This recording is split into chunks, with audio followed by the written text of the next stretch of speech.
అందరూ పాపం చేసి దేవుడు అనుగ్రహించు మహిమను పొందలేకపోతూ ఉన్నారని దేవుని యొక్క వాక్యం చదివిస్తుంది. అందరము పాపలం కనుక మనమందరం కూడా నిత్య నరకానికి వెళుతూ ఉంటున్నప్పుడు నిత్య నరకానికి వెళ్ళడం దేవునికి ఇష్టం లేక దేవుడు మనందరినీ ప్రేమించి తన కుమారుని ఈ లోకానికి పంపించాడు. ఆ కుమారుని యేసు ప్రభుని గురించి లేఖన భాగం చదివిస్తుంది. ఆయన ఆశ్చర్యకరుడు, ఆలోచనకర్త, బలవంతుడైన దేవుడు, నిత్యుడగ తండ్రి అని లేఖన భాగం చదివిస్తుంది. కనుక ఆ ప్రభువును మేము నమ్మాం, ఆ ప్రభునందు విశ్వాసం ఉంచాం.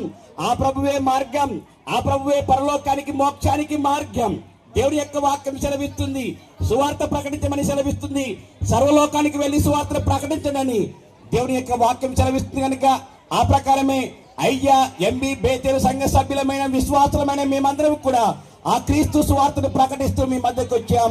క్రీస్తును నమ్మండి, విశ్వసించండి, ఆయన ద్వారా రక్షణ పొందుకోండి, రక్షణ మార్గం నడవండి, రాకడ కొరకై ఎదురు చూడండి, మోక్ష మార్గాన్ని చేరుకోవాల్సిందిగా మీకందరికీ ప్రేమపూర్వకంగా మనవి చేస్తూ ఉన్నాను. అట్టి భాగ్యాన్ని ఆ దేవుడు మీకందరికీ దయచేయాలని, అట్టి ఆ పరలోక భాగ్యంలో మనమందరం కలుసుకోవాలని ప్రేమపూర్వకంగా మీకందరికీ మనవి చేస్తూ ఈ నా మాటలు ముగిస్తూ ఉన్నాను.